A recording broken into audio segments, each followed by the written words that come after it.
தோழர்களே, நேற்று ஆன்லைனில் ஒரு சினிமாவை பற்றி ஒரு செய்தி படித்தேன். அதாவது வடநாட்டில் ஒரு சினிமா வெளியாகிருக்கு, நெட்ஃப்ளிக்ஸில் அது வந்திருக்கு. அதாவது செக்டார் 36 அப்படிங்கிற தலைப்பில் ஒரு படம். இந்த படம் வந்து ஒரு உண்மை கதையை தழுவியது அப்படின்னு சொல்லி படித்தேன். அப்போ அந்த படத்தை பற்றி பார்க்கும் பொழுது இது உண்மையிலேயே ஒரு உண்மை சம்பவத்தை மையமாக வைத்து எடுக்கப்பட்டுள்ள ஒரு படம். சினிமாவுக்கு பொதுவாகவே நிறைய கற்பனைகள் அவங்க மனசில் பட்டதெல்லாம் சொல்லுவாங்க. அப்படி கற்பனைகளாகவும் சில தகுதியற்ற வார்த்தைகளையும் பயன்படுத்தியிருக்கிறாங்க. இதெல்லாம் எப்படி சென்சார் போர்டு அனுமதிச்சிருக்காங்கங்கிறது தெரியல. சரி, இருந்தாலும் நம்ம அந்த சினிமாவுக்குள்ளே போக வேண்டாம். அந்த உண்மை கதை என்ன அப்படின்னு பார்க்கும் பொழுது, இந்த உண்மை கதை உண்மையிலேயே இள வயதில் நாங்கள் எல்லாம் படித்து பேப்பர்களிலே படித்து தினசரி அந்த பத்திரிகைகளிலே அந்த செய்திகளை படித்துவிட்டு பயந்து பயந்து படித்த ஒரு மிக கொடூரமான 2 அரக்கர்களை பற்றிய ஒரு சினிமா படமாக்கப்பட்டிருக்கிறது. அது உண்மையான செய்தி என்னன்னா, 2 கொடூரமான நபர்கள் சுமார் 25க்கும் மேற்பட்ட குழந்தைகளை கொன்று அறுத்து துண்டு துண்டாக வெட்டிய ஒரு உண்மை சம்பவத்தை அந்த படத்திலே காண்பித்திருக்கிறார்கள். அது எங்கே நடந்ததுன்னு பார்த்தீங்கன்னா, டெல்லியில் இருக்கக்கூடிய நொய்டாங்கிற பகுதியில் இருக்கக்கூடிய நிதாரிங்கிற ஒரு கிராமம். இந்த கிராமத்தில் ஒரு தொழிலதிபர் ஒரு பெரிய வீட்டில் வசிச்சுட்டு வராரு. அங்கே அவர் மட்டும்தான் தங்கி இருக்கிறாரு. தொழில் நிமித்தமாகவும் மற்ற விஷயங்களுக்காகவும் அவர் வெளியில் போயிடுவார். அவருடைய ஃபேமிலியை பற்றி ஒன்றும் சொல்லலை, அவர் மட்டும்தான் தங்கி இருக்கிறார். அவரோட வேலைக்காக ஒரு கிராமப்பகுதியிலேருந்து ஒருத்தரை வேலைக்கு வச்சிருக்கிறாரு. அந்த நபரை நம்பி வீட்டில் அவர் விட்டுட்டு வெளியூர்களுக்கு போகிற பழக்கத்தையும் அவர் வச்சிருந்திருக்கிறார். இந்த சூழ்நிலையில் அந்த தனிமையாக இருக்கக்கூடிய அந்த நபருக்கு அந்த நபர் ஏற்கனவே அவருடைய தகப்பனார் அந்த ஆடு மாடு அறுக்கிற மாதிரியான தொழிலில் ஈடுபடக்கூடியவர்.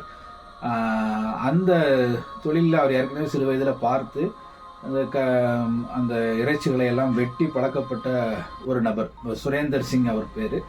அந்த ஓனர் பேர் மொனிந்தர் சிங் என்னமோ சொல்கிறாங்க. இந்த 2 பேர் அந்த வீட்டில் வசிச்சுட்டு வர்றாங்க. அப்படி வசிச்சுட்டு வரும்பொழுது திடீர்னு அந்த பகுதியில் இருக்கக்கூடிய சில குழந்தைகள் காணாமல் போகிறாங்க.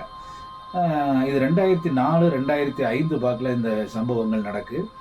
2005 இந்த குழந்தைகள் 1-2 குழந்தைகள் அங்கே காணாமல் போகிறாங்க. இந்த குழந்தைகளை பற்றி போலீஸ் ஸ்டேஷனில் கம்ப்ளைண்ட் கொடுக்குறாங்க. ஆனால் போலீஸ் ஸ்டேஷனில் பொதுவாக அதை பெருசாக எடுத்துக்கிடலை. பொதுவாக நிறைய வழக்குகள் இருக்கும். 1 நாள் 3 நாள் அதை பற்றி யோசிப்பாங்க, அப்புறம் அடுத்த வழக்குகளுக்கு போயிடுவாங்க. அது மாதிரி இந்த வழக்குகள் காணாமல் குழந்தைகள் வழக்குகள் கவனிக்கப்படாமல் இருந்திருக்கு. இப்படியே கிட்டத்தட்ட 10-15 குழந்தைகளை காணலை. இதுக்கிடையில் திடீர்னு சில பெண்களையும் காணலை. அதில் குறிப்பாக பாயல் அப்படிங்கிற ஒரு பெண்மணி, அது ஒரு விலை மாது தான். அந்த பெண்மணியை திடீர்னு காணுங்கிறதுனால அவருடைய தகப்பனார் போலீஸில் கம்ப்ளைண்ட் பண்ணுறாரு. அப்படி அதை பற்றி விசாரிக்கும் பொழுது அந்த பெண்மணியினுடைய செல்ஃபோன் இன்னொரு ரிக்ஷாக்காரர் கையில் இருக்குது. இதை கண்டுபிடிக்கிறாங்க. இது ஒரு பக்கம் நடக்கும் பொழுது திடீர்னு ஒரு நாள் அந்த சொல்லப்பட்டிருக்கக்கூடிய அந்த வீட்டில் வீட்டு வாசல் இருக்கக்கூடிய கழிவு நீர் ஓடை, அந்த கழிவு நீர் ஓடையில் சில பிணங்கள் கிடைக்கிறது. அதுவும் இள வயது பிணங்கள், உறுப்புகள் கிடைக்கிறது.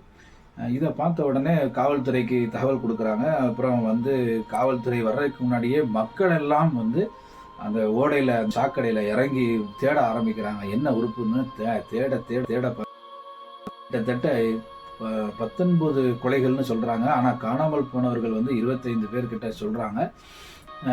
அங்கே 2 ஆண் குழந்தைகள், 12 பெண் குழந்தைகள், 5 பெண்கள், 19 பேருடைய பிணங்கள் அந்த இடத்துல பிளாஸ்டிக் கவரில் துண்டு துண்டாக வெட்டி அந்த சுரேந்தர் கோலி என்று சொல்லக்கூடிய அந்த நபர் அந்த பிள்ளைகளை சாக்லேட் கொடுத்து வீட்டுக்கு கூட்டிகிட்டு போய், யாரும் இல்லாத நேரத்தில் அங்கிட்டு நடமாடக்கூடிய பிள்ளைகள்கிட்ட சாக்லேட்டை கொடுத்துட்டு வீட்டுக்குள்ளே கூப்பிட்டு போய் அந்த பிள்ளைகள்கிட்ட தவறாக நடந்து கொடூரமாக கொலை செஞ்சு, ஒரு சைக்கோ, எதுக்கு கொலை செய்கிறேன்னே தெரியாது, அந்த மாதிரி அவன் அந்த பிள்ளைகளை கொலை செய்து வன்புணர்வு செய்து அப்புறம் அந்த பிள்ளைய துண்டு துண்டாக வெட்டி அதை கொண்டு போய் பிளாஸ்டிக் கவரில் அடைச்சி அதை அவங்க அந்த வீட்டு வாசலில் இருக்கக்கூடிய ஒரு பெரிய கழிவு நீர் ஓடையில் கொண்டு விடலாம். இது அந்த மணிந்தர் சிங்கிற ஓனருக்கு தெரியும்னு மக்கள் சொல்கிறாங்க, தெரியாதுன்னு அவனும் சொல்கிறான். ஆனால் அந்த பெண்களை இடத்துக்கு வீட்டுக்கு கூட்டு வர பழக்கத்தை வச்சுருந்துருக்கான். இதை பார்த்த அவன்கிட்ட வேலையை பார்த்து கொண்டிருந்த அந்த சுரீந்தர் கோலிங்கிறவனும் அந்த பெண்களை வரவழைச்சு திரும்ப இவன் இல்லாத நேரத்தில் அந்த பெண்களை கொடூரமாக கொண்டிருக்கான்.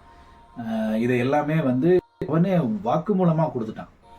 சுரேந்தர் சிங், அந்த சுரேந்தர் கோலிங்கிறத, நான் இப்படித்தான் குழந்தைகளை எல்லாத்தையும் அழைச்சிட்டு வந்தேன், இப்படி தான் குழந்தைகளை வெட்டினேன், இங்கே தான் வெட்டினேன். ஏன்னா அவன் வெட்டினதை தான் பார்க்கும் பொழுது தான் இவன் உண்மையிலே ஒரு பயிற்சி பெற்ற வியாபாரி. அதாவது ஒரு ஆட்டிறைச்சி கடையில் மாட்டிறைச்சி கடையில் வேலை செய்யக்கூடிய அவர் தகப்பனார் இருந்ததுனால அதில் பழக்கப்பட்டதுனால எப்படி கையை வெட்டணும் காலை வெட்டணுங்கிற அளவுக்கு அவன் மிக கொடூரமாக அதை துண்டு துண்டாக வெட்டி அதை ஒரு பிளாஸ்டிக் கவரில் போட்டு கட்டி சாக்கடையில் எரிஞ்சு அந்த வேதனையெல்லாம் அந்த வீட்டையும் அந்த சூழ்நிலைகளும் தினசரி பத்திரிகைகளில் நாங்கள் இள வயதில் படிச்சிருக்கிறோம். அப்படியே நாடே உலகமே இந்தியாவே உலகமே அதிர்ந்துன ஒரு கொடூரமான ஒரு கொலை. அப்படிப்பட்ட ஒரு கொலை இனிமேல் எந்த காரணத்தை கொண்டு நடக்கக்கூடாது. ஆங்காங்கே சின்ன சின்ன சம்பவங்கள் நடந்தாலும் கூட இது போன்ற ஒரு சைக்கோ கிரிமினல்கள் வாழ்ந்த நாடு தான் இது என்று நினைக்கும் பொழுது மிகவும் கஷ்டமாக இருக்குது. அப்படிப்பட்ட ஒரு கொடூரனுக்கு நான் எதுக்காக இதை சொல்ல வரேன் அப்படின்னா, அப்படிப்பட்ட ஒரு கொடூரனுக்கு செப்டம்பர் 10 நாளைக்கு முன்னாடியே அறிவிப்பு பண்ணிட்டாங்க. அறிவிப்பு பண்ணி மரண தண்டனை நிறைவேற்றதுக்கு சில நாட்களுக்கு முன்னாடி அந்த மரண தண்டனையை ஆயுள் தண்டனையாக வச்சுட்டாங்க. அதுக்கப்புறம் 2019 திரும்ப அந்த 12 கொலை வழக்குகளையும் மறுபடியும் உறுதிப்படுத்துகிறாங்க. திரும்ப இப்போ 2023 முறையாக அந்த ஆதாரங்களை சிபிஐ தரலன்னு சொல்லி 23 2 பேரையுமே எல்லா வழக்குகள்ல இருந்து விடுவிக்கிறாங்க. இது இந்திய ஒரு மிகப்பெரிய கொலை. ஒருத்தரை கொலை பண்ணலை. நம்ம ஒருத்தரை கொலை பண்ணாலே, இப்போ சவுதியிலலாம் பார்த்தீங்கன்னா ஒருத்தரை கொலை பண்ணிட்டால் அந்த நபரை அரசாங்கம் கண்டிப்பாக கொலை பண்ணிடும், உயிரோடையே வச்சிருக்காது. ஆனால் இங்கே 25 கொலை, 19 கொலைகள் உறுதி செய்யப்பட்டிருக்கு. 25 கொலைகளை கொண்ட கொடூரர்கள், அப்படிப்பட்ட ஒரு சைக்கோ திருடர்கள் இவங்கெல்லாம் 2006 கொல்லப்பட்டிருக்கணும். எப்போ பிடிபட்டாங்களோ அப்பவுமே கொல்லப்பட்டிருக்கணும். ஆனால் 2023 வரைக்கும் அவங்களுக்கு ஜில்ல வச்சு சாப்பாடு கொடுத்ததுக்கான 2023 இவங்க எந்த குற்றமும் நிரூபிக்கப்படலை. அப்படின்னா அந்த 25 குழந்தைகளை கொன்றது யார்? அவை எப்படி தானா விழுந்து சாக்கடையில் துண்டு துண்டா தன்னை வெட்டிக்கிட்டு போயிட்டாங்களா? இல்லை, இப்படித்தான் இந்திய நாட்டினுடைய சட்டம் இருக்கிறது.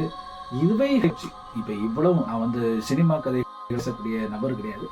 இருந்தாலும் இதை பற்றி நான் இந்த அளவுக்கு பேசுறதுக்கு என்ன காரணம் அப்படின்னா, இப்படிப்பட்ட மோசமான விஷயங்களை வெளிக்கொண்டு வரக்கூடிய டைரக்டர்களும் இருக்காங்க, சினிமாக்களை எடுக்கிறாங்க.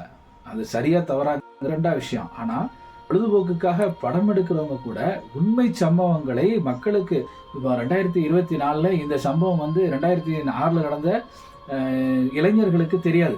இப்படிப்பட்ட ஒரு கொடூரமான சம்பவம் நடந்திருக்குங்கிறது இளைஞர்களுக்கு நிறைய பேருக்கு தெரியாது. இப்போ இது அவங்களுக்கு ஒரு புதிய ஒரு இதாக இருக்கும், அதிர்ச்சியான ஒரு சம்பவமாக இருக்கும். அப்போ அப்படி ஒரு நடந்த சம்பவங்களை இன்னும் சொல்ல போனால் கோர்ட்டு அவனை விடுதலை கொடுக்கு. அப்போ இப்படியான சம்பவங்களை எல்லாம் நம்ம மக்கள்கிட்ட கொண்டு போய் சேர்க்கணும். அதை விட்டுட்டு சமீபத்தில் ஒரு திரைப்படம் வெளியாகி இஸ்லாமியர்களை பற்றியும், குறிப்பாக காஷ்மீரில் வாழக்கூடிய இஸ்லாமியர்களை பற்றியும் தவறான ஒரு பிம்பத்தை உருவாக்கி மக்களுக்கு மத்தியிலே தேவையற்ற ஒரு பதட்டத்தை ஏற்படுத்தி, குறிப்பாக இஸ்லாமியர்கள் மீது எப்பொழுது பார்த்தாலும் ஏதாவது மீது வெறுப்பை உருவாக்கக்கூடிய ஒரு சூழ்நிலைகளை மற்றவர்கள் உருவாக்கி கொண்டிருந்தாலும், இந்த டைரக்டர்கள் இவர்களுக்கும் என்ன அறிவு ஏன் இப்படி போகுது? சினிமாவை பொழுதுபோக்குகளாக பார்க்காமல் முஸ்லிம் எல்லா மதத்தினரையும் இணைந்து வாழக்கூடிய இந்தியாவிலே இது போன்ற தேவையற்ற சினிமாக்களை, அது குறிப்பாக ஒரு சமூகத்திற்கு மீது வன்மத்தை ஏற்படுத்தக்கூடிய, ஏன்னா இதெல்லாம் பார்க்கும்போது நடுநிலையாக இருக்கக்கூடிய இந்து சகோதரர்கள் என்ன நினைப்பாங்கன்னா, ஓ இஸ்லாமிய அப்படி இல்லை, அமைதி நாடுகள் சிந்தனை வடக்குதான் அந்த மாதிரி சிந்தனைகள் தமிழகத்திலும் கேரளா இப்படிப்பட்டவர் என்ன